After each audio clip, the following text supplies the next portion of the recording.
Bienvenidos a un nuevo episodio de Judaísmo Picante, aquí desde la sabrosa, como dicen los mexicanos, picosa, Ciudad de México, la ciudad de los sabores.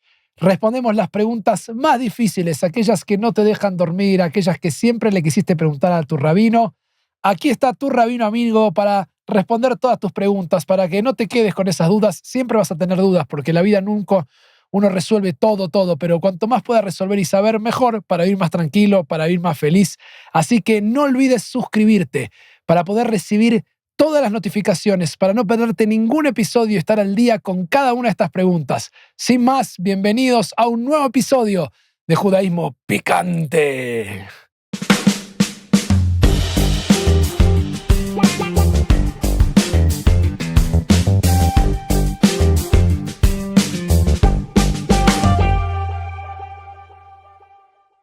Muy bien, hablando del picante, ya mencioné en nuestro episodio anterior que me trajeron de regalo un picante extra y superpower y es como la prueba de fuego. Así que téngame paciencia porque veníamos como en creyendo, veníamos subiendo en picantes, pero este que me trajeron, que ya probé en el episodio anterior, viene de nuevo, va a estar acompañándome. Espero que pueda resistir estas experiencias, pero bueno. Yo sé que esto no va a terminar bien y téngame paciencia, pero voy a hacer lo que pueda. Miren, no le pongo la nada misma, es un poquito nada más, pero esto, miren lo que es así de poquito, pero no hay otra manera. Y cuando entro, me doy cuenta que el picante me genera como adrenalina, empiezo a hablar más rápido, me entusiasma, así que es parte de lo que hago. Pero bueno, ahí vamos con un nuevo picante para responder otra pregunta picante.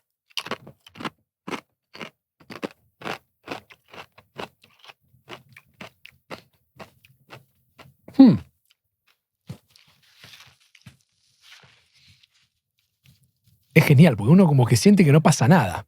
Como uno dice, no pasó nada, y de golpe empieza a hacer un fuego en la boca. Están todos preocupados, mi familia, mis amigos, ya está, ya se entendió, deja el picante, pero me genera la adrenalina del momento. Así que bueno, bien. Pregunta de hoy. Pregunta tal vez no picante en términos de que es fuerte el contenido, pero interesante el desarrollo y muchos hasta el día de hoy se han preguntado de qué se trata esta situación, qué pasa con este tema de los tiempos y las esperas y las comidas. Así que aquí va la pregunta. Querido Rav Diego, es bien sabido que debemos esperar un tiempo después de comer carne para comer lácteos. Pero, ¿por qué debemos hacerlo? ¿Y cuánto tiempo hay que esperar? He escuchado que hay gente que espera 3 horas y hay otras que esperan 6 horas después de comer carne para comer lácteos. Incluso dicen que hay una costumbre en Holanda de esperar 1 hora.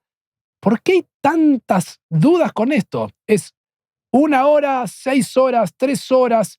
¿Y por qué? Si comemos primero lácteos, es decir, si como algo como un queso, no tengo que esperar para comer carne. Pregunta muy evidente, muy obvia, muy clara, muy parte de la tradición judía. Tal vez quien escucha esto por primera vez dice, no sabía.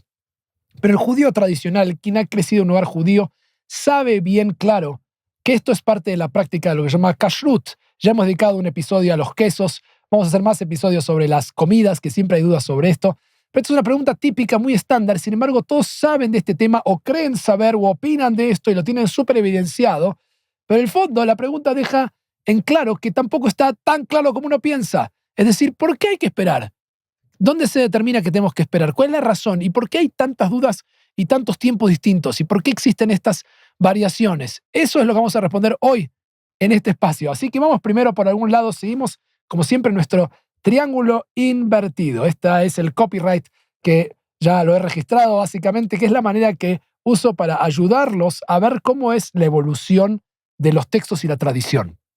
Una pirámide invertida donde la base, lo que está más abajo, es siempre lo más autoritativo, tiene más peso que lo demás, es el punto de partida que referencia a lo demás y por supuesto aquí abajo está la Torá, es decir, los rollos que encontramos en las sinagogas, los primeros 5 libros de la ley, lo que los judíos llamamos nuestra Torá, el mundo no judío lo llaman los primeros libros del Antiguo Testamento. Para nosotros no hay ni nuevo ni antiguo, hay uno solo, sigue operativo, lo nuevo significa que vino algo a superarlo, para nosotros no, lo nuestro es uno y no tenemos otro.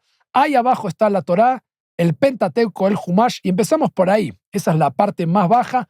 Sigue generalmente históricamente el desarrollo, si uno es muy sofisticado o sutil, seguiría con el Tanaj, es decir, la Torá es la primera estrata, como si fuéramos arqueólogos que vamos subiendo, ¿no? Cuando el arqueólogo va bajando por niveles, el más bajo de todo, el más original o primigenio para nosotros es la Torá.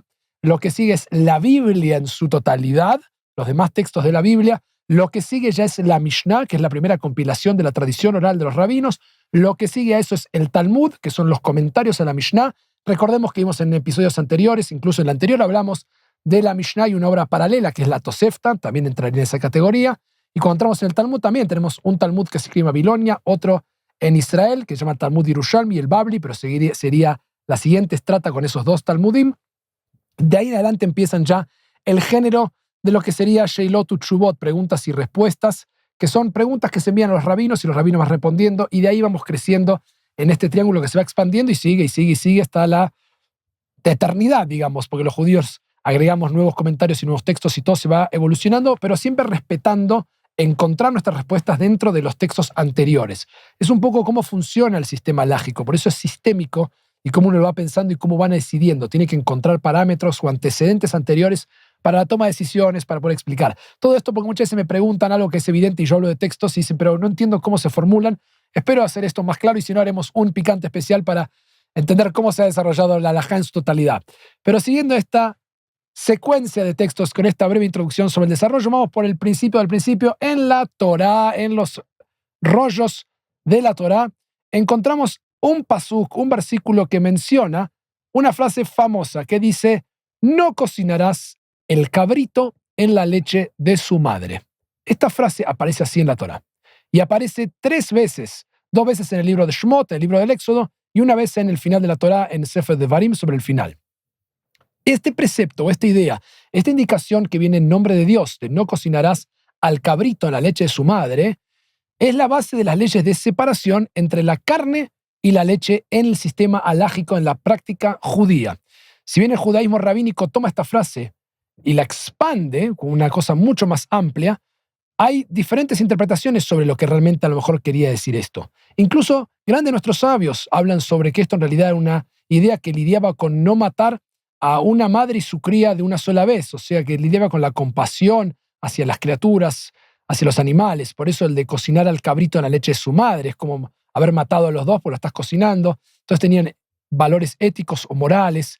Pero la halajá no queda por ese lado. La práctica judía no lo va a leer por un lado ético o moral, aunque hay grandes comentaristas, como dije, entre ellos Maimónides, que sí va a decir que lidia con estas costumbres. Algunos dicen que estas cosas eran costumbres paganas o antiguas que hacían otros pueblos y tú tienes que separarte y no seguir esas costumbres y por eso lo hacemos. Sin embargo, ¿en qué se va a convertir todo esto?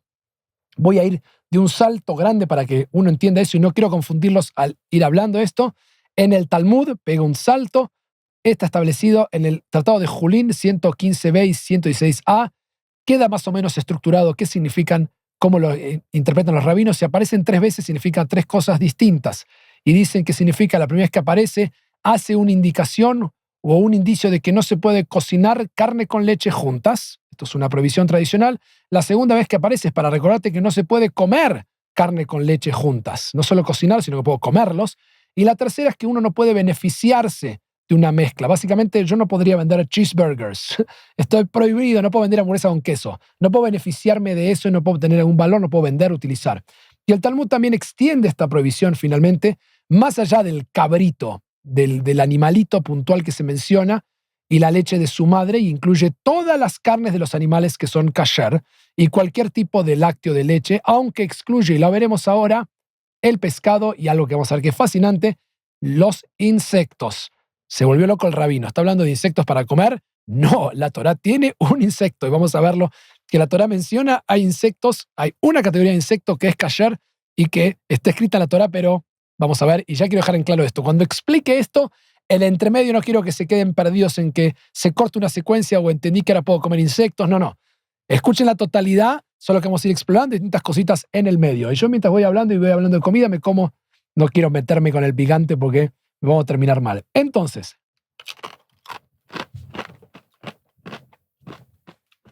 la Torá estableció este principio de 3 veces no se puede cocinar el cabrito de la leche de su madre. Pegué un salto recién para mostrarles cómo termina toda esta secuencia.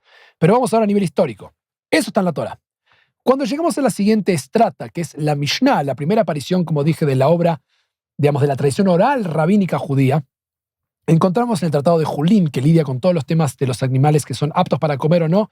En la Mishnah 8 del Tratado de Julín encontramos finalmente esta Mishnah. La voy a leer entera para que la podamos desglosar y después analizar. Dice: está prohibido cocinar cualquier tipo de carne de animales domésticos, no domésticos y aves en leche, excepto la carne de pescado y, ahí viene, como dije antes, saltamontes. Sí, chapulines, escucharon bien.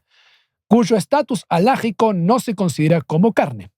Asimismo, los sabios emitieron un decreto que prohíbe colocar cualquier carne junto con productos lácteos, como el queso, en una misma mesa. Allá hay un tema acá en la Mishnah, ya en la aparición de la primera tradición oral, ya tenemos algo que hay un tema de mezclar cosas, de mezclar carne con leche, ya está claro que acá hay un problema. La razón de esta prohibición, se nos explica, es que alguien podría llegar a comerlos después de que absorban sustancias entre sí. Esta prohibición se aplica a todos los tipos de carne, excepto la carne de pescado y nuevamente los saltamontes. Además, quien hace un voto prohibiéndose la carne tiene permitido comer carne de pescado y saltamontes. La carne de aves puede colocarse junto con queso en una misma mesa, dice la Mishnah, pero no puede comerse junto con él. Y esta es la opinión de Beit Shammai. Beit Hillel, otro rabino, dice: no puede colocarse en una misma mesa ni comerse junto con queso. El rabino Yossi entra en la escena de esta Mishnah finalmente y dice: esta es una de las disputas en la que Beit Shammai es más indulgente, es menos restrictivo, y Beit Hillel es más estricto. Vamos a explicar esta Mishnah de la mano de Yoshua Kulp, un gran académico, un maestro con quien tuve la bendición de estudiar en Israel y que hizo un comentario muy interesante, un comentario académico de la Mishnah, fascinante. Pero lo que hemos visto hay varias cosas que vamos a ir desglosando de esta Mishnah, porque de esta Mishnah es donde se construye la base de lo que sigue. Recordemos, para poder saber de dónde viene la tradición o las prácticas, uno tiene que decir, bueno, ¿y cuál era la tradición anterior? ¿Dónde viene esto? Eso es el desarrollo histórico. Por ahora, como vimos, en la Torah dice: no cocinarás 3 veces el cabrito en la leche de su madre. Y ya cuando llego a la Mishnah, a la estrata de los rabinos, ya hay todo esto que me lo están diciendo, por lo tanto, ya esto está establecido como una práctica y hay un tema de separación en la mesa con respecto a todo este tema, aunque entre los rabinos que discuten vemos que Beit Shammai, que generalmente es el más estricto, aquí es más permisivo. Dice: no, la carne, lo que es de ave, no hay problema. Y Beit Hillel dice: ninguna. Nosotros tradicionalmente seguimos más a Beit Hillel, a la escuela de Hillel, de este rabino, que en realidad no un rabino, era un sabio, porque eran Zkeinim, eran ancianos, eran sabios, todavía no tenían el título de Rab ellos, las siguientes generaciones van a aparecer, pero son las dos escuelas fundadoras y que discuten una y otra vez. Nosotros seguimos generalmente a Beit Hillel porque eran más indulgentes y estudiaban, más humildes, estudiaban los argumentos de los contrincantes. ¿Qué hace Yoshua Kulp explicar todo esto? Y es importante entender todo este contexto para meternos finalmente en el tema de los tiempos y cómo llegamos ahí. Yoshua Kulp nos vuelve a recordar: 3 veces la Torah establece que no cocinarás un cabrito en la leche de su madre. Aunque la Torah habla específicamente de cocinar un cabrito en la leche de su propia madre, todos los rabinos están de acuerdo en que la provisión es mucho más amplia. En primer lugar, se aplica a la carne y a la leche de todos los animales domesticados: ovejas, cabras, vacas. En segundo lugar, todos los rabinos coinciden que está prohibido comer y beneficiarse de la leche y la carne que han sido cocinadas juntas. La prohibición no se limita solo al acto de cocinar. Sin embargo, más allá de eso, hay varios aspectos que están claros y sobre los cuales los rabinos debaten. Aspectos que no están claros, me resultaba raro, y los rabinos van a debatir. Estos debates y reglas relativas a la carne y la leche se encuentran justamente en esta elaboración. Con respecto a este comentario de que toda carne está prohibida de ser cocinada en leche, excepto la carne de pescado y saltamontes, ¿qué es esto? Dice: hay varias categorías de carne: animales domesticables, ¿no? Ovejas, cabras y vacas; animales salvajes, como los ciervos; aves, pescados y saltamontes. Le voy a responder esto porque sé que no van a poder dormir si el rabino no me habla de los saltamontes, los chapulines. ¿Qué es esto? En la Torá se menciona literalmente una especie de langosta, de saltamonte, de chapulín. Son diferencias. Son muy específicas y les voy a decir cómo termina esta historia para ordenarlo. Se ha perdido esta tradición, no sabemos. Hay descripciones de cómo tiene que ser este insecto, pero solamente en el mundo más, lo que llama el mundo misrají, el mundo oriental, tenían la costumbre y lo hacían y comían. Hoy en día, por favor, nadie diga: el rabino Diego dijo que puedo comer chapulines. No, no se puede. Está en la Torá, pero no tenemos lo que llama el masoret, la tradición. No sabemos cuáles son esas langostas o esos saltamontes, como dicen aquí en México, chapulines, así que no lo prueben, no se arriesguen, no lo hagan. Sin embargo, estaban presentes. Pero, ¿qué pasa con todo esto? ¿Por qué lo trae justamente Yoshua Kul? Porque está en la Mishnah literalmente escrito y porque está en la Torah literalmente escrito. Pero dice, cuando se trata de la prohibición de cocinar carne y leche, nuestra Mishnah establece el límite antes de la cuarta categoría. Aunque los animales salvajes y las aves son bastante diferentes de las cabras, ¿no? El animal mencionado específicamente en la Torah, sigue estando prohibido cocinarlos en leche. De hecho, y ahora viene el tema que siempre preguntan, ¿pero por qué el pollo con la leche? Si sabemos que el pollo pone huevo y no es un mamífero. Las aves y la leche están prohibidas a pesar de que las aves no producen leche. Y en la opinión de Yoshua Kulp, miren qué interesante, porque todos preguntan, yo decía siempre la gente se puede confundir, la carne puede traer errores. Él dice en realidad que yo voy a definir carne como todo aquello que necesita shchita, necesita ser faeneado de manera kasher. Y justamente como el pollo o las aves son faeneadas, igual que los animales, dice, eso es para mí lo que define que este animal no puede mezclarse con la leche. Buena respuesta. Y dado que el pescado y los saltamontes no requieren shejitá, no tenemos que hacer nada específico para matar al pescado, digamos, o a los saltamontes, pueden ser cocinados y consumidos con leche. Y esta es la regla que sigue siendo reconocida, dice él, y la norma que seguimos hoy. Sin embargo, tenemos que tener en cuenta, y esto es lo jugoso, picante e interesante que se va a poner en un rato, que no todos los rabinos en el mundo antiguo estaban de acuerdo con esto, y ya lo vimos que Beit Shammai no estaba de acuerdo con Beit Hillel en esta posición. Algunos rabinos sostenían que la Torá nos prohíbe cocinar y comer aves con leche o que estaba completamente permitido. No queda claro, vamos a ir viendo, y esta opinión fue sostenida por muy pocos durante el periodo talmúdico, pero no fue aceptado ya en épocas posteriores. Lo que hacemos es lo que hacemos hoy. Esto no es un llamado a ir para atrás y deshacer eso, es solamente entender la evolución de toda esta idea. Aquí viene un tema interesante. También está prohibido, como decía la Mishnah, colocar en la mesa con queso, excepto la carne, pescado y saltamontes. Cuando explica esto Yoshua Kulp, dice, cualquier carne que no pueda ser cocinada con leche tampoco puede colocarse en la misma mesa que un producto lácteo. No sea que alguien termine comiendo ambos juntos. Acá está la explicación de toda esta separación que hemos heredado. Aquí podemos ver, dice Yoshua Kulp, que la prohibición de cocinar leche y carne está claramente relacionada con la prohibición de comerlos juntos. Y lo último, interesante, esto de qué pasa con Rabbi Yossi, que entra y dice, esto es uno de los casos que Beit Shammai es menos estricto que Beit Hillel. Dice, justamente parece que, según Beit Shammai, la prohibición de comer aves con leche es solo lo que se llama de Rabanán, un establecimiento de origen rabínico y no midioraita, no de la Torá. Oraita quiere decir luz en arameo. La Torá es llamada la luz y tiene más peso en la halajá que en las prácticas que establecieron los rabinos. Hay que cumplir las dos, pero cuando están en contraposición, gana siempre la Torá, tiene más peso que la opinión que los rabinos fueron desarrollando. Entonces Beit Hillel sostiene que esto es un origen de Oraita y por lo tanto dictamina de manera más estricta. Beit Hillel dice, no, no es así, no es de Rabanán, esto viene de la Torá. Hasta aquí, con esta pausa, en esta casi mitad del tiempo que vamos, lo que queda claro es que no podemos servir en la misma mesa al mismo tiempo carne y leche, y esto tiene un claro precedente histórico. Está en los textos de la Mishnah, lo hemos heredado. La Torá no decía eso, pero la Mishnah se lo dice y aquí tenemos este tema. Pero acá viene lo otro. Y acá nos metemos en la parte central, tal vez, de lo que vamos a explorar. La tradición no ha dicho que tengo que esperar. ¿Y dónde surge la idea que yo tengo que esperar un tiempo? ¿Y por qué tengo que esperarlo? Es decir, no es solo no comerlo juntos, que ya no me quedó claro que la Mishnah tiene un tema con eso y ya está establecido, sino que ahora el tema que están diciendo es que yo crecí y todos crecemos con la idea de que tenemos que esperar entre una cosa y la otra, está establecida. ¿De dónde salió? ¿Dónde surgió? Si no está en la Mishnah, no está en el mundo antiguo, primigenio de los textos rabinos, de los primeros rabinos, de los textos rabínicos. ¿Cuándo aparece? Me tomo agua porque tengo un picante atravesado y vamos a responder eso cuando entramos en la segunda estrata, cuando nos metemos en el Talmud.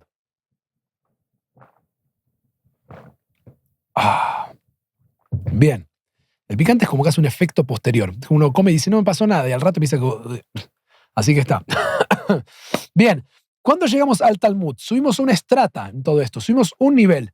¡Sorpresa! ¿O no tanto?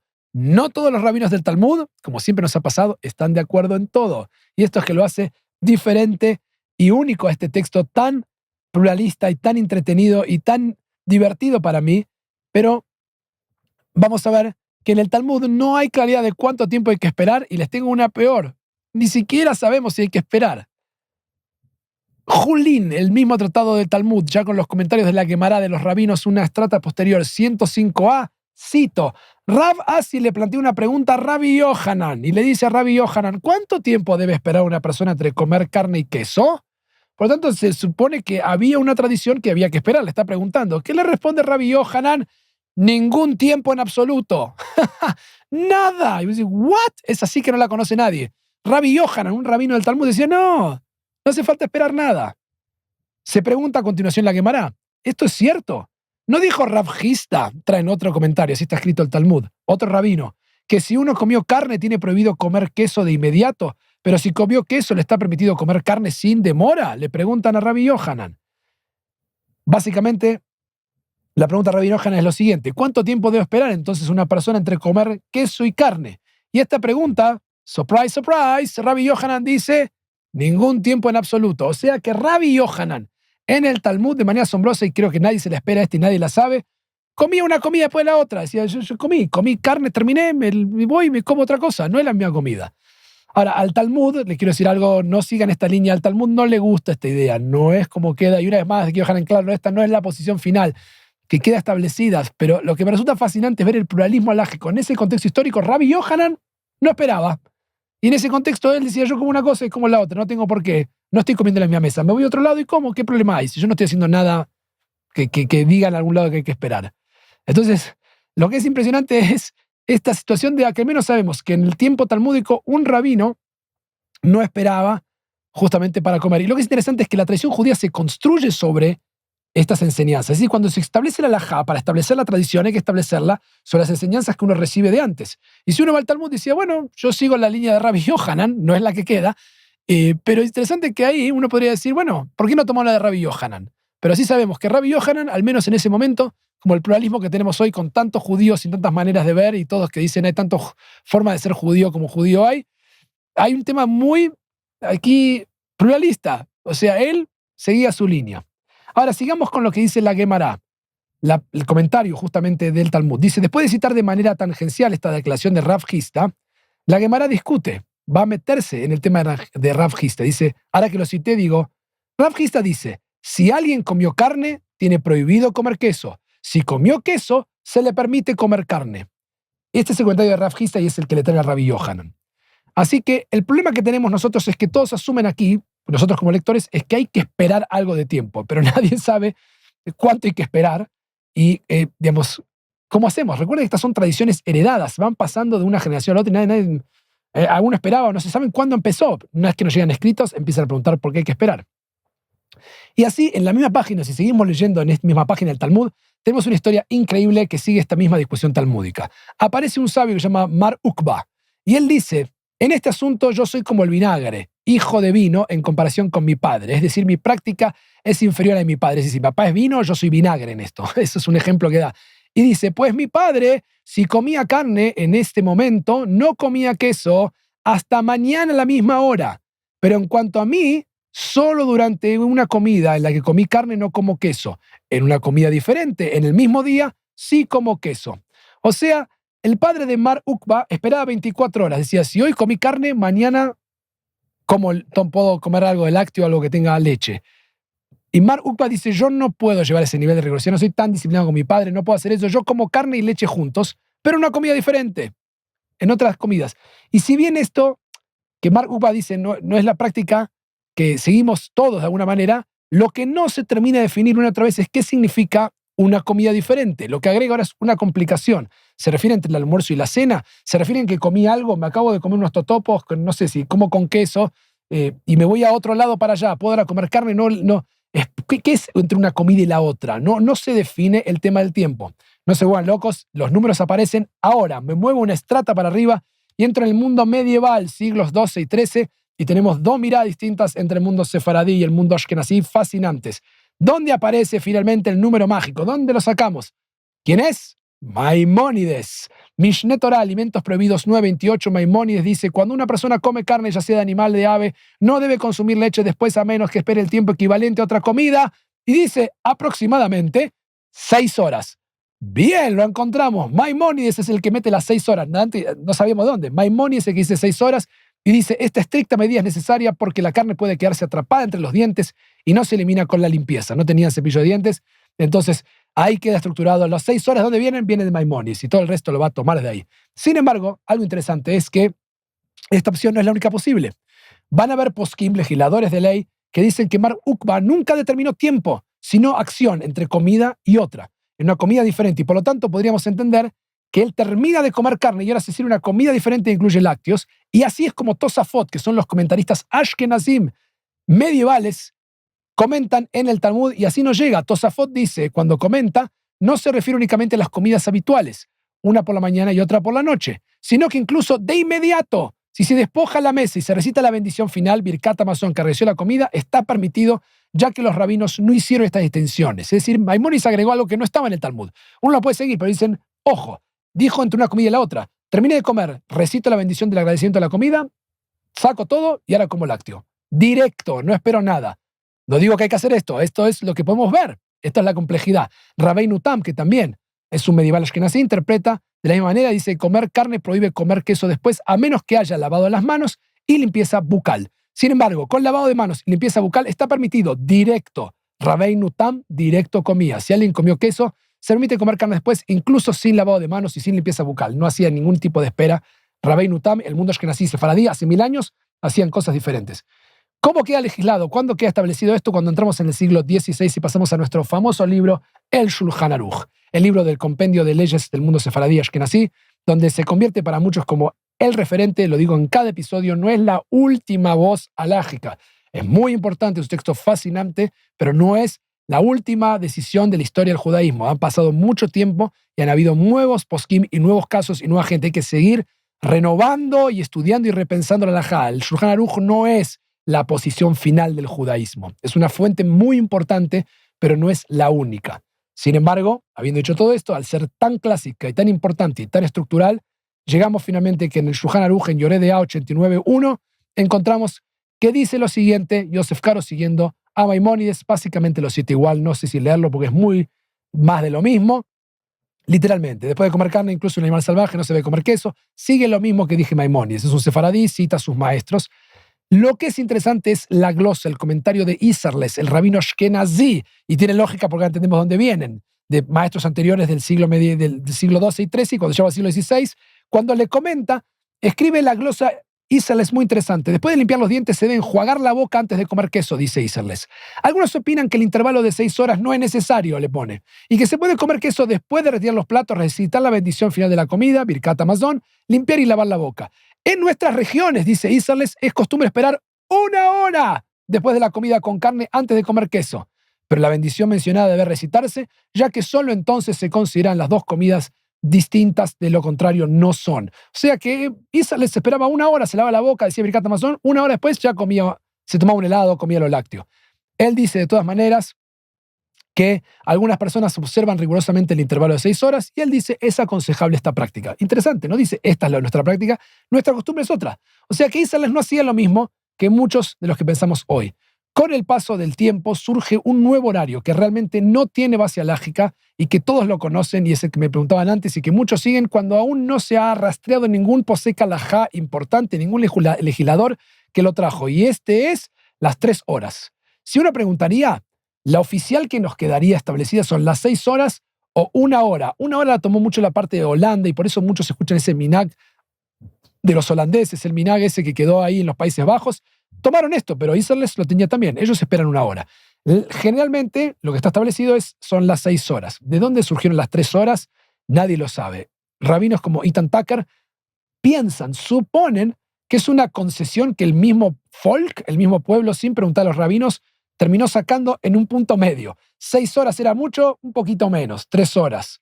1 hora demasiado poco, un poquito, 3 horas. Y más o menos el punto medio. Y muchos siguen 3 horas, aunque no tienen ninguna base halágica. O sea, si ustedes siguen 3 horas, les quiero decir que en realidad han optado por una del pueblo. Porque no tiene fundamento halágico, sino que tiene la de 1 hora, la de 6 horas, o ya no la hacemos, el extremo, pero estaba presente. Algunos decían, te enjuagas la boca, dice el Birkat Hamazon, te lavas bien y puedes comer. No la hagan, yo no la recomiendo, sigan las tradiciones, pero están y uno puede fundamentarse en eso. Última pregunta y con esto vamos a cerrar. ¿Por qué no hay la misma espera de tiempo entre lácteo y carne de la que hay entre carne y lácteo. Porque finalmente, si recuerdan, vamos con lo de Rav Hista, y así queda establecido en el Talmud. Si alguien comió carne, tiene prohibido comer queso, dijo Rav Hista. Si comió queso, se le permite comer carne. Tenemos dos teorías. La primera es la de Maimónides, que ya la citamos y la leí cuando leí el Mishneh Torah. Esta estricta medida, dijo Maimónides, es necesaria porque la carne puede quedarse atrapada entre los dientes y no se elimina con la limpieza. Una opción. La otra la va a agregar el Tur. Siglo XIV, en su comentario, Jacob Ben Asher dice, la carne se queda en tu boca más que lo lácteo, es decir, los sabores, la grasa. Esto es una razón por la cual hay mucha gente que no le gusta comer carne. Yo conozco gente que le molesta masticar carne, no se siente cómoda, le incomoda la carne y deja como una presencia muy fuerte en los sabores comer carne. Y él dice, debido a que la carne es grasosa, su sabor persiste durante mucho tiempo. Esa fue la opinión de El Tur y una de las razones por las cuales no hay este mismo motivo de espera. Ahora, ¿qué pasa si yo como un queso muy fuerte, muy oloroso, tipo blue cheese o camembert o roquefort? Hay quesos que uno se los conoce como quesos duros. Uno come y le queda un olor que no se va así con un enjuague bucal normal. No es lo mismo eso que un yogurt. O sea, son muy fuertes la presencia láctea de eso. Y por esta razón, aunque no lo crean, y ahí lo van a saber, hay personas que al comer un queso tipo de estos, esperan 6 horas también. No está legislado, pero por la duda, para que no se mezcle el olor. Pero si la distinción al fin de cuentas no es de carne versus lácteo, sino de cuánto sabor de una cosa a la otra queda en tu boca, entonces esta medida de Maimónides es como la más estricta y suponemos que 6 horas después no te quedan sabores. Entrando en la modernidad y el mundo afluente en donde la mayoría de nosotros hoy vivimos, vemos que todos la gran mayoría poseemos cepillos dentales y abrasivos de limpieza, es decir, pastas dentífricas que tienen sabor incluso a menta, que elimina todos los sabores. Y hay quienes dicen que por un respeto tradicional, esperan el tiempo de todas maneras, se cepillan los dientes, dicen Birkat Hamazon después de las comidas, y todo esto es muy saludable y estoy seguro que hasta los dentistas nos van a agradecer que estamos promoviendo esto. Pero ahora entendemos la base de los tiempos y ahora entendemos las opciones y no agarrarnos la cabeza como estamos haciendo todo mal o no sabemos, sino que esta es el trasfondo y la esencia de lo que ha pasado con toda esta práctica. Así que con esto terminamos esta pregunta sobre los tiempos, sobre la carne y la leche. Y lo que yo siempre sugiero, cada uno puede preguntarle a su Rav, no tienen que hacer lo que yo les digo, yo respondo la pregunta, es que elijan alguna tradición y traten de sostenerla, traten de mantenerla, traten de sentir que esa es la práctica que ustedes tienen. ¿Quieren hacer 3 horas? ¿Qué puedo decirles? Hay mucha gente, la cantidad de gente que conozco que me habla de las 3 horas. No tiene demasiada lógica, pero pueden hacerlo. ¿Quieren hacer 1 hora? Y se les dice, mejor hacer 6, aconsejamos esto, pero él no lo hacía y mi región lo hago. Así que Birkat Hamazon, enjuague bucal, 1 hora, y se les cambiaba a otro lado y para él había terminado la comida. Esto sirve para responder, para crecer, para no simplemente quedarse con una sola respuesta, con una sola resolución de todo, sino explorar y conocer mucho más de eso. Así que sin más, no olviden suscribirse nuevamente al canal, recibir todas las actualizaciones, si vienen muchos más episodios y nos vemos en el próximo encuentro aquí en Judaísmo Picante.